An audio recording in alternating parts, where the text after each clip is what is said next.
broadcast network, AFTERBUZZ TV. Over 20 million weekly downloads in over 150 countries, and your number one source for after-show entertainment.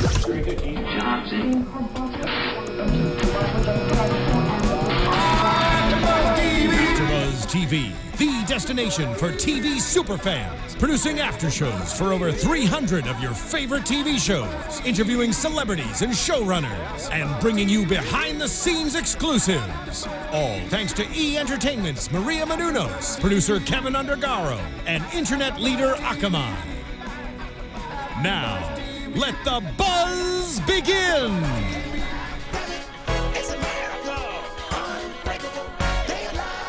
Because females are strong as hell. The customary jam session has begun right before the episode. Welcome, AFTERBUZZ. Welcome, everybody out there on the interwebs. We're back. Yes. For another episode of the Unbreakable Kimmy Schmidt. It's season 1, episode 11. Kimmy rides a bike! Exclamation point. Blood ow. Great episode. I'm really excited because as you guys remember, I binge watched. You guys might not know. Whoa! Before I even jump in, please. I'm so excited. We're just so excited. I forgot to mention that we have 2 extra special hosts with us today. Some lovely, some talented, and some funny chicas. Go ahead and introduce yourselves. Hey everybody, I'm Lauren Salaun. You can find me on Twitter and every other social media channel at Lauren Salaun. Yes, and I am. Oh wait, it's right here. I'm motioning because I bet it's spelled out right there. Lower thirds, you got it. I'm Marielou Mandl. You can find me on all social media at Marielou Mandl. And before we get started, I'd like to say Jojo Doyle just had an amazing freestyle session that I'm going to post on my social media, so check it out. Yeah, I just Snapchatted a little clip of it too. So yes. Get after it. It was awesome. It was impressive. Thank you. I try to keep the flows alive. I got a little bit of bars. Yeah. And so yeah, thank you. And then maybe we could get you to freestyle to the Unbreakable theme song. Ooh. All right, I might have used up all my flow. I only have so much flow per month I feel that like I think that my whiteness just kind of flows back over me. And, I can only stem the whiteness Joe, for so long. I believe in you. I appreciate that. I appreciate that, all Cookie. Right. You can be my cookie. I'll go be your cookie. I'll manage you. Oh, girl. Check out the Empire AFTERBUZZ show too to are find out not who Cookie is and what we're talking about. So let's just jump right in because I was so anxious to do it. I binged watched all the way until this episode, so I've been starving to see what happens next after the love triangle. Mm-hmm. That was perfect timing. And I was so excited to find out that Kimmy immediately, right at the beginning, gets served to testify in the trial of Reverend Richard Wayne Gary Wayne, played by John Hamm. Oh gosh, John Hamm does such a great job. He does a great job in everything, but this role is it's so good. He's just so ridiculous and funny and charming. He is. He's especially charming in this, and good looking. I give him credit where credit's due. He is a good looking man. That jawline, TDF. Yes. Yeah. To die for. I was like, TDF. All right, what does it go? Yeah, to die for. Sorry, I got a little, with the abbreviations. Yes. But that's the thing. We'll jump a little ahead because they do jump around so much. There's 3 different big storylines in this episode. Mm-hmm. The trial of the Reverend, and then Kimmy trying to figure out if she's going to testify or not, and she tries to find herself by going to spin class with Jacqueline and Nick Kroll's character. What is it? Tristafay. Yeah. Oh gosh. Soul Cycle. Yeah, I love Nick Kroll. I love him from The League, and so it was good to see him jumping in and being a part of this show that I love a lot. And so there's that storyline, and then there's Titus, who is my favorite. It was so funny.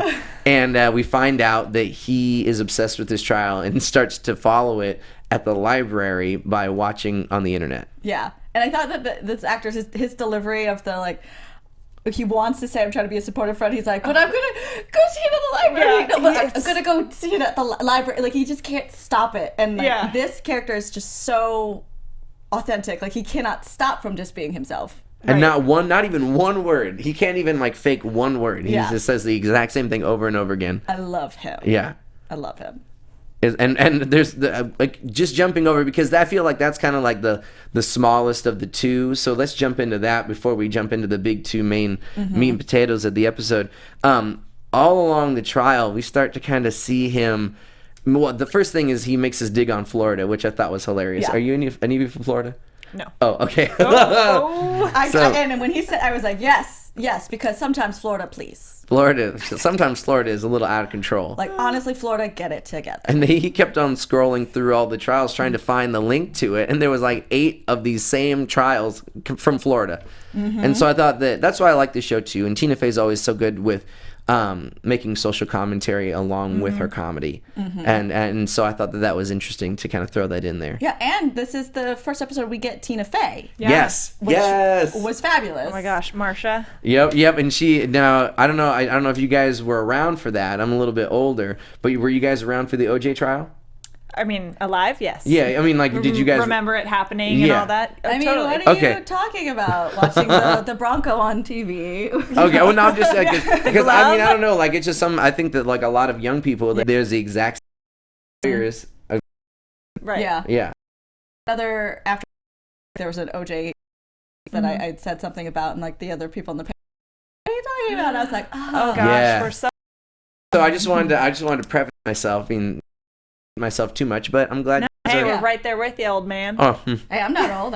I've just seen things. Done my research. I've just been around the block. I didn't mean it. I said it with love. Oh no, that's all right. I'm quite a senior. 33 Under that years. hat, it's just bald gray hair. I have gray in my beard now, and I don't know if I should be proud of it or if I should just like start dyeing it. Oh no! Oh, don't dye it. Yeah. That Don't looks do it. weird. Yeah, it would look weird. You look like a adult man. And you don't want to look weird like Tina Fey's like wig. Right. That she had in this like curly wig. Oh man, it's so gross. That was well, and she's so creepy in it too. Like just ugh. I didn't recognize her at first when she came on, and it took me a couple of lines. I'm like, that sounds. What? That sounds familiar. Yeah, and then it was so fun to see, and then also Jerry Minor doing his job too as Chris, because I like him. He's a great actor, and I want to see more of him. I loved their opening monologue or dialogue there with their opening presentation. That's so choreographed and everything. They're like, because the hand finger guns and stuff. Gosh. And then Chris so screws bad. it up. It's so horrible. It's so horrible to wonder that OJ, didn't get, guilty. Yeah, and then with that storyline with the two of them, it cuts to one part where John Hamm's trying on the glove. He's like, see, obviously it doesn't fit. He's like, I'm gonna find out who this glove belongs to. That was the best line in the whole episode. Funny. So funny that he's just been constantly checking with everybody. Does this fit? No. Yeah. Yeah. And so now that we're jumping into that, let's talk about how charming John Hamm, the Reverend, is, because I feel like we've seen this before in another Tina Fey in 30 Rock, because John Hamm was in the bubble the whole time, and I feel like it was almost the same situation, but only I can't remember the character from 30 Rock, but him being in the bubble. Well, he was such an idiot. He was such an idiot, in that role, and people just went along with it. He was just so beautiful, and that's what she says in 30 Rock. She's like, it's because you're just so good looking. Everything, he would get his way, whatever it was, and that's what hooked Titus. Exactly. Like, he was like, oh, you're way more attractive than I thought, and he just kept on saying the weirdest things in the trial that were just so silly and somehow charming. Like, yeah, and even creepy too at the same point, because obviously he's like a cult leader who kidnapped these women for X amount of years and stuff, but he can just say them and they roll off the tongue, and everyone's like staring at him, clapping. Yeah, one of my favorites was when he's like, I was walking down the beach with Jesus, and there were 2 sets of footprints. Then there were 3 sets of footprints, and I said, hey, whose footprints are those? Oh, it's Dale Earnhardt's, and I'm a fan of your work. Like, and he's like, my client will answer no more questions. Yeah. He's representing himself. He's like, obviously I don't have a beard. You said this was a beard. I'm not good Bearded at that. man, case closed. I don't have a beard. And everyone's like, like, dun, dun, dun. Yeah. Yes. And then him going up against the lawyers who like cannot handle themselves. No. And most of the time they end up siding with him. He makes points and they're like, oh yeah, actually. Well, I mean, And he in has end, the Holy Lawrence- Ghost in his corner. Yes. Don't be intimidated. Don't by be that. intimidated. And he's bribing the witnesses with Yeah, a 20. he's like, Hey. you can keep that actually. now." Yeah. And it's all working. I love procedurals. I watch Law and Order SVU all the time, Z's. Oh, I love it. I do that panel too. Oh, nice. Yeah. Check out her on the panel of Law and Order SVU. Thursdays, 4. And it's just so funny to see, because I want them to be like, oh, this is obviously not going to work, because I'm so used to watching Law and Order SVU, and I'm like, nope, wait, this is ridiculous. You're like, no wait, Tina Fey wrote this. Yeah. And it just it gets so charming that he's about to get off. He's not going to get found guilty. And the only way that that's going to work, because all the other women have been driven insane. One of them still supports him. And then Rosa is selling mole sauce. Yeah, which I love the little Easter eggs when Titus is on the computer. There's like little banners for her mole sauce on the screen where he's watching in the library that says like no eating and no talking, but like Masturbate responsibly. Masturbate responsibly. Like I love the little tidbits that this show throws in. Yeah. Even like the one-liners that they throw out so nonchalantly or so quickly that you don't notice, and then you're like, wait, that was a really smart joke that just happened and I almost missed it. They're so good, the writers. You just got to watch it 3 times over like I did. Exactly. I watched it twice. I didn't. I watched it once in my house and then once in the parking lot here. I think three times now for me, at least this episode. But if I binged watched it, it would have been 3. Let's see. I'm still on. You're off the hook. Okay. You're on the diet track of Unbreakable Kimmy Schmidt, where we're like on the like binge. And speaking of diet track, there's a whole nother storyline with nice this. segue. I like what you guys did there. Hey, it's not our first rodeo. No, it's This true. is We have a planned little out. little chemistry going on from It's Always Sunny in rubbed Philadelphia. elbows months ago. I counted her shoulders many a time. Oh man. Oh gosh. Oh, I know. It's the only good I'm thing. nervous. in the I mean, middle pressure's here. on. Yeah. Yeah, he's going seriously. to like he's going to seduce you the same way John Hamm does the whole. Do it. But aren't you like engaged? What? Oh, I almost got blinded. That was a giant They're rock. stuck in this gaze. They didn't even know what just happened. Yeah. All right. All right. What was your segue? Focus. Oh. I'm What blushing. was I'm it? blushing. The segue now I've been It was thrown about off. the spinning. Oh yeah, the spin. That's right, the spin class, the spin cycle.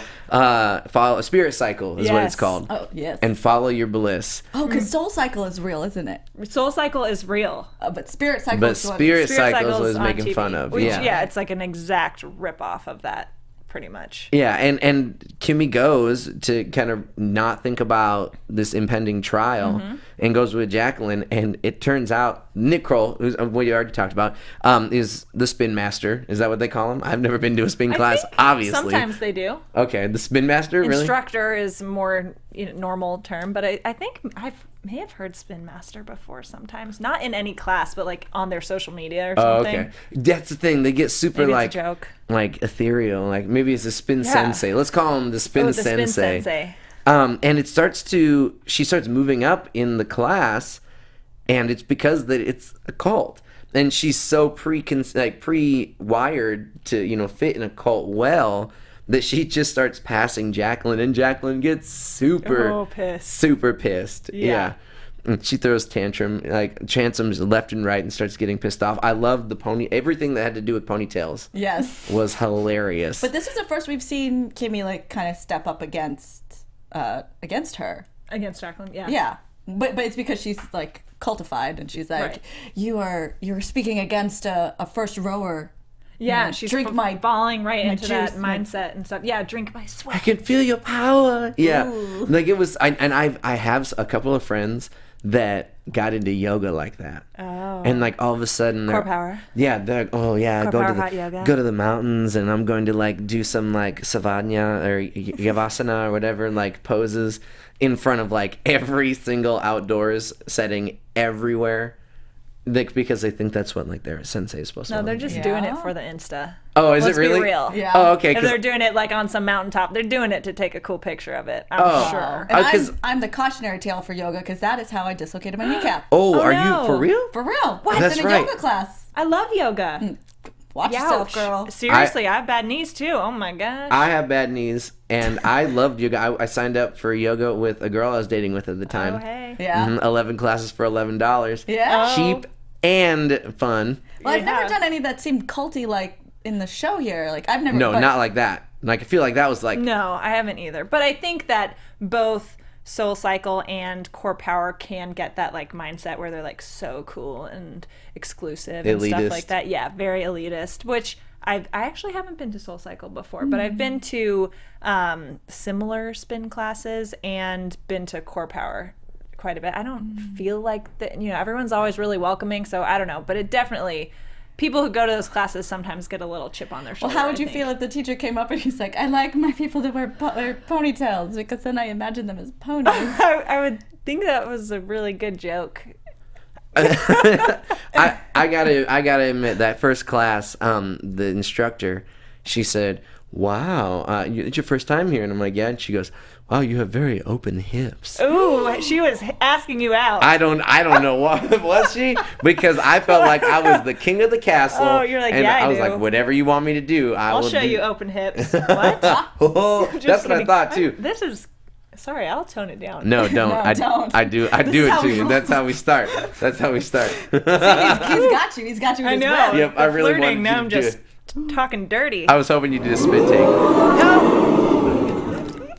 I totally felt like I was on Family Matters just then, and like all of a sudden, like you know, like Laura kissed someone else, and like yeah, ooh, I do that. Busted. Eddie. I don't know why I did that because it's Family Matters, but it sounded right. Yeah, that was good. Okay. All right. I appreciated it. So back to the episode, guys. Tell me, what was your guys' favorite parts? Because I feel like we're just going to go down the list boy. because there were so many fun things.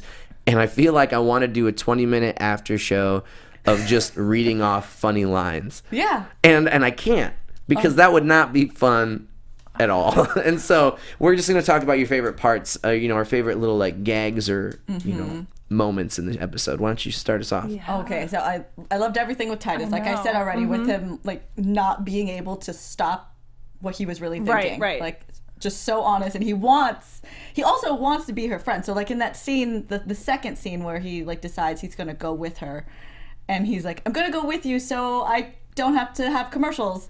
And he's like, he goes through it 3 times, and then she's like, what? And he's like, you're my friend. That's fact. You know, but he just could not stop himself from really saying why his top moment of why he wanted to go. Yeah. I mean, piggybacking off of that a little bit, I really liked, like, on a more, like, you know, sensitive level, I guess, that he really helped her kind of come to the decision and realize that it was really important for her to go and do this, even though it made her super uncomfortable and she didn't want to at all, and she didn't want to go back to that place of, you know, feel like seeing the Reverend and feeling like she's back in the bunker and that anxiety. You know, Titus did help her, you know, see like, hey, Trista Fay is like the Reverend. What are you doing? Putting yourself back in that situation. Like, get it together, girl, and let's actually go, you know, have a front row seat and watch it. Yeah. There were like 2 other like smaller moments that I really liked. One was Titus and he said, I think twice in the episode, like, what is this, white people-ish or something like that. Oh, what did he What is say? the line? But when she It was like, perfect. it was wonderful. Like white person, I don't Something know. or But it was a another. very good line. I remember noting that one too. And then when Kimmy gets invited to go to the spin class, and she's like, well, I didn't like the last group thing that we did together. And it has this cutaway to like it's just her in a mask and a robe. She's like, Oh yeah. That like, looked where's that terrifying. episode? Oh, gosh. Yeah, because Oh, that gosh. looks terrifying.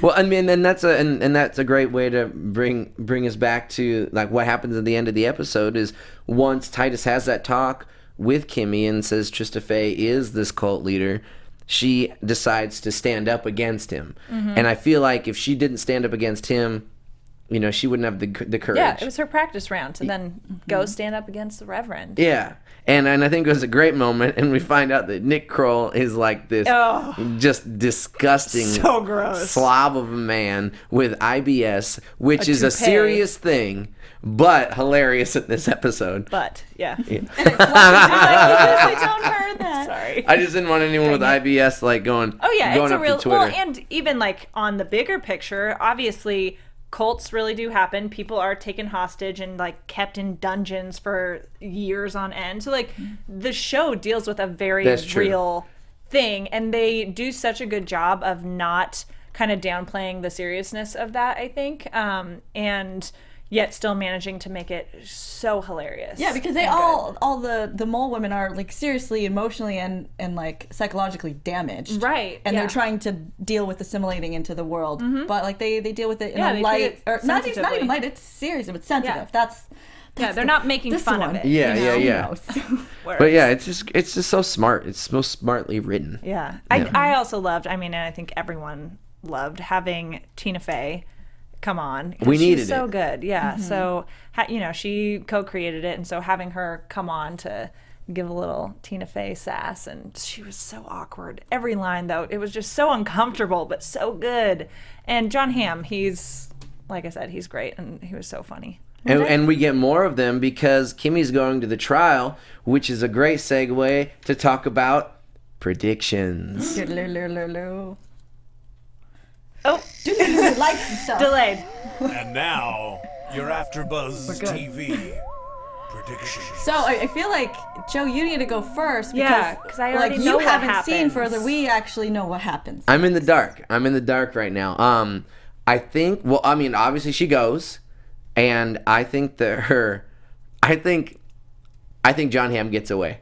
I think he gets away. I think that. Even though she's going to go out and testify and it's going to be, like, I'm doing the right thing, sometimes doing the right thing doesn't always work. And that's a real life lesson that Kimmy could learn. And we're going to need something to talk about in season 2. And so that's what I think. Okay, Judging by your smiles, I think that I might be right on the money. Or you guys are just... really like my smile. Maybe that's it. Because you're so charming. Oh, good gracious! What do you guys think's gonna happen? Well, what do you think? I mean, I don't really know how to predict when I know what's gonna happen. So it's like just telling the truth. Previous episodes, I totally lied. I did. I said, I think this is gonna happen, and it didn't happen. Think you might be right. Ooh, okay. That doesn't say anything, really. That's true, because Lord knows I've been wrong. All right, my predictions. We go see more Titus. We go see more Kimmy. We go see more Reverend. We're gonna have more good jokes. Wayne, Gary, Wayne, Richard, Gary, John Wayne. Hamm. Yeah, it's just my prediction is you're gonna love the way that it wraps up. Yes. Okay. All right. And you guys out there, you better stick with us and subscribe to us on iTunes and like us on YouTube and follow us as we follow Kimmy's journey through the end of season 1. Do you have any news and gossip? No, I just can't wait to see what happens next. I don't think so. I don't have any news or gossip. No. Yeah, find me on Find me at JoJo Doyle on Instagram, Twitter, and the Facebooks. Awesome. Ladies. Again, I'm Lauren Salaun. You can find me Instagram, Twitter, Facebook, Snapchat, Periscope, all of them at Lauren Salaun. That's last name Salaun. And you can find me on all social media at Marielou Mandl. And tonight I'm also covering Bloodline right after this, and then Younger a little bit later with Joe. So stay tuned to AfterBuzz all night. Thanks, ladies, for joining us. Have a great night. AfterBuzzTV.com. Peace. Woo! From executive producers Maria Menounos, Kevin Undergaro, Phil Svitek, and the entire AfterBuzz TV staff, we would like to thank you for listening to the AfterBuzz TV network. To watch or listen to other after shows and post comments or questions, be sure to visit AfterBuzzTV.com. I'm Sir Richard Wentworth, and this has been a presentation of AfterBuzz TV. Buzz you later. The views expressed herein are those of the hosts only and do not necessarily reflect the views of AfterBuzz TV or its owners or principals.